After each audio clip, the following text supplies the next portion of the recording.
Wild Speculation Studios presents Hello from the Children of Earth by Curtis Deeter.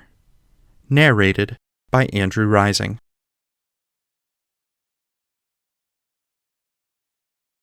This is a present from a small, distant world, a token of our sounds, our science, our images, our music, our thoughts, and our feelings. We are attempting to survive our time so we may live into yours. President Jimmy Carter. September 5th, 1977. Voyager 1 launches from Cape Canaveral, Florida, a mere 16 days after its twin, Voyager 2.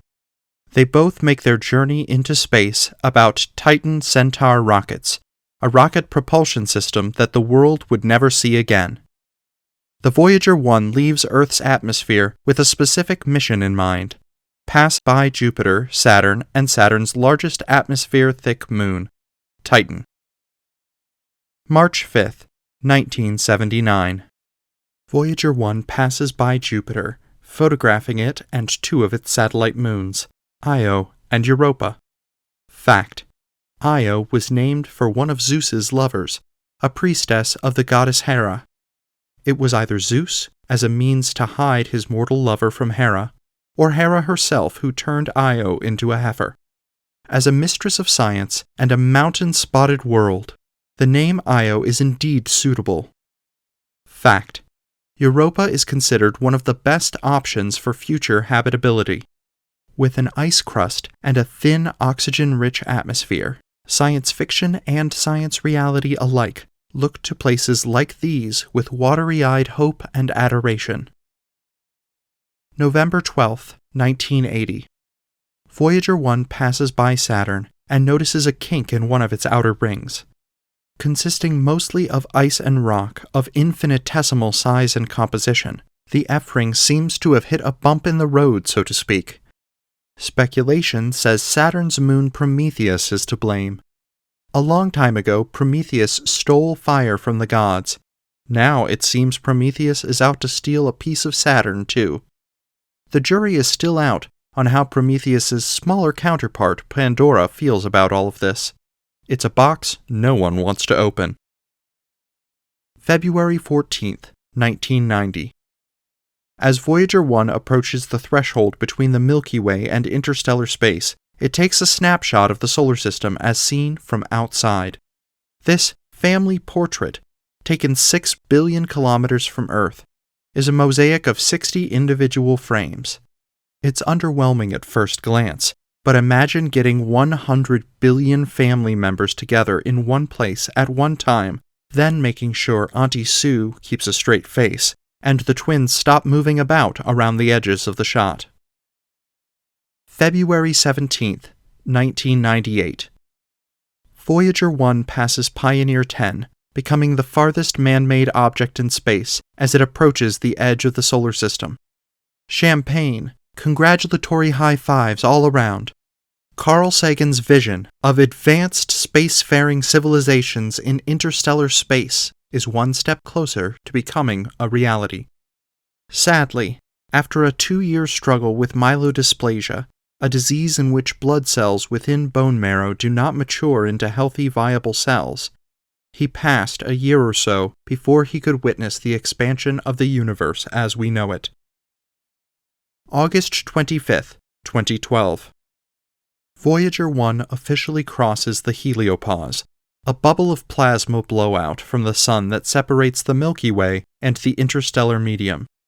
The echoes of the deaths of millions of stars are the spacecraft's only friends now.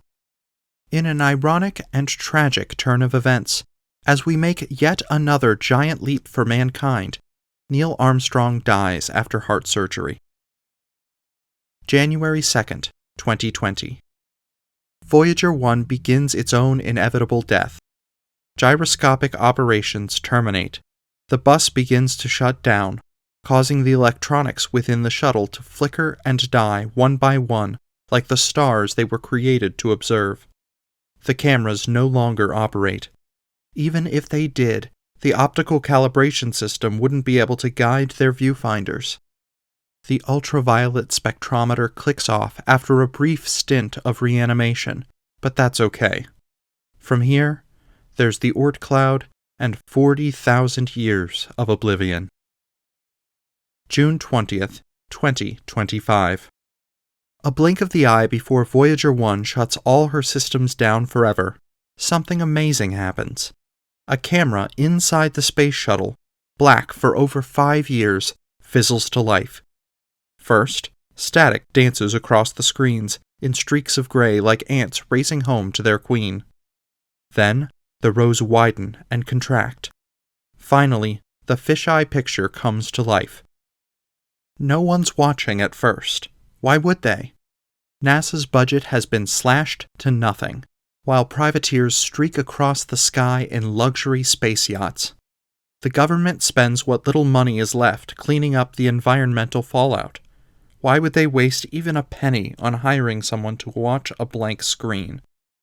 The janitor, Susie Stone, happens by in yet another cosmic coincidence. It's her first month on the job, and she's not sure what she's looking at. Dust settles over the furniture in the Jet Propulsion Laboratory, a nondescript office building in Pasadena, despite the impending shutdown of one of the world's most ambitious scientific ventures, and somebody has to keep things tidy.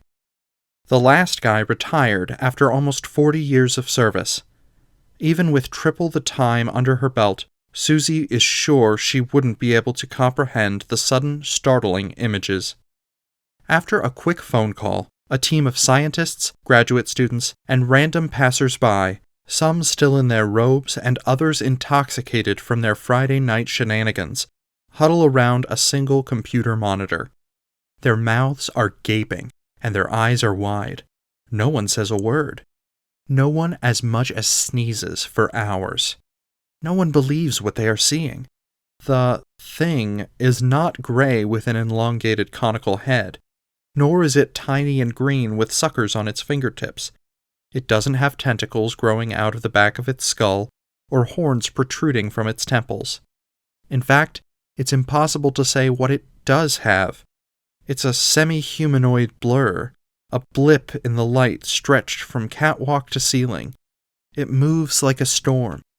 The interior of the shuttle shifts and warps as it rifles around, pulling wires out and removing sheets of metal from the wall, as if it were peeling an onion. Then, it speaks. It shouldn't be able to speak, and they shouldn't be able to hear it. The words are garbled.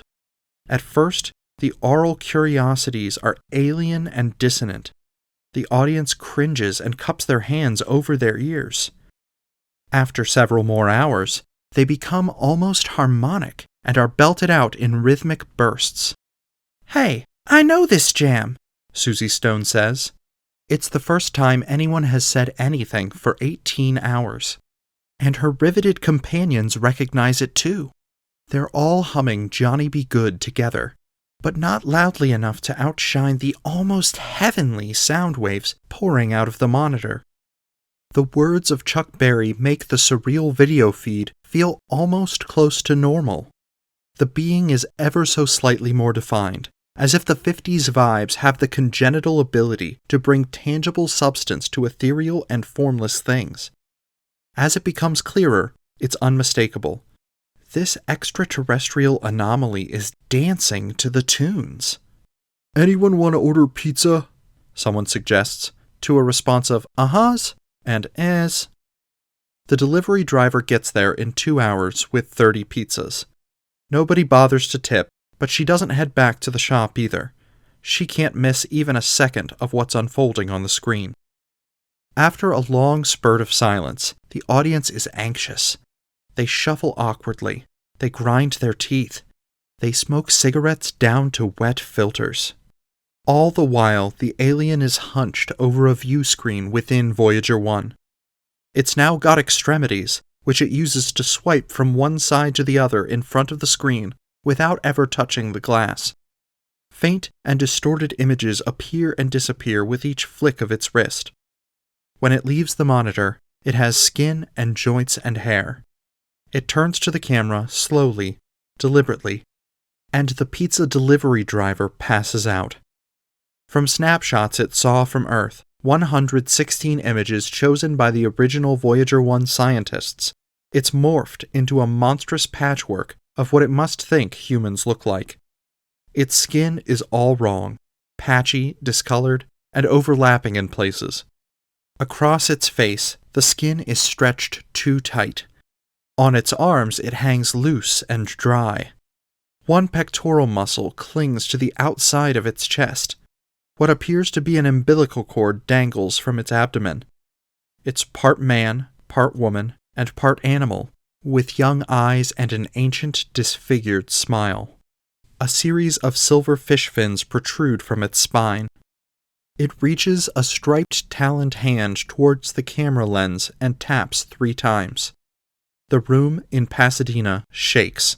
A coffee cup falls off the desk and spills days-old coffee all over the surge protector.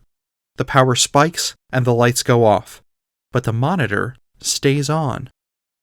With one grotesque eyeball pressed against the lens, the alien says in broken English, "Hello, children of Earth."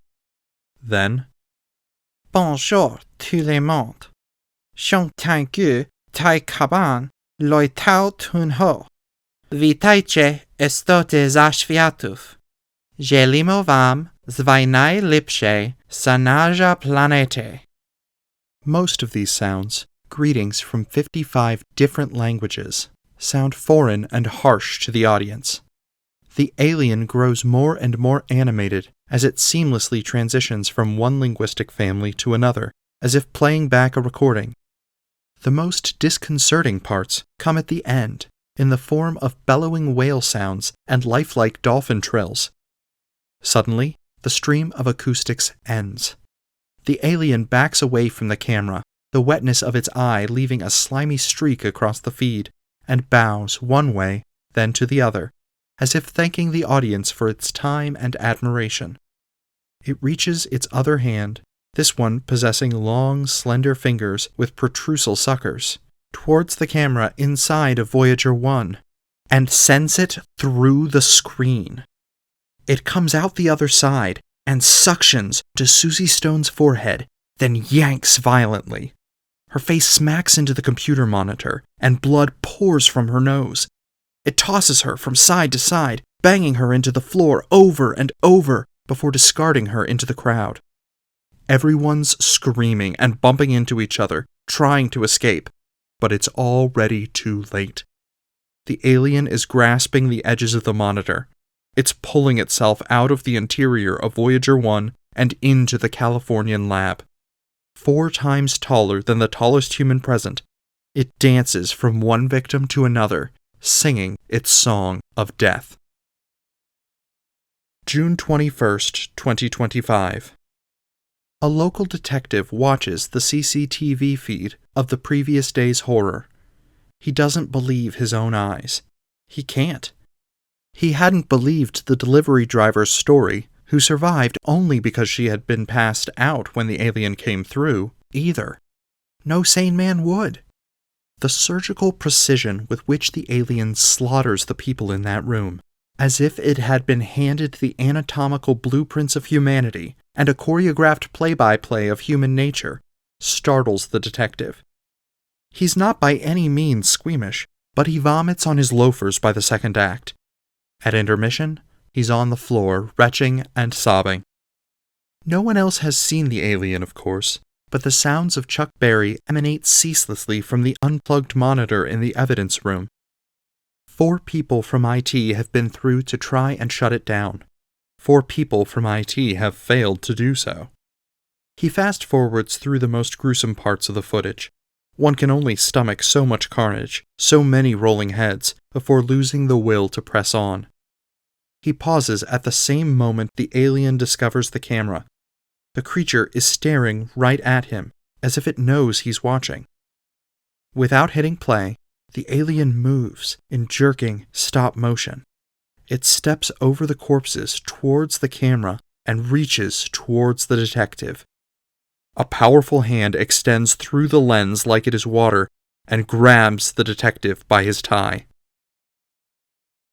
Voyager 1 shuts down, forever destined to float alone through the void of space.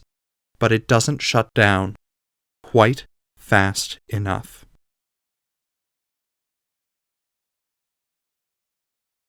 This has been Hello from the Children of Earth by Curtis Deeter, narrated by Andrew Rising.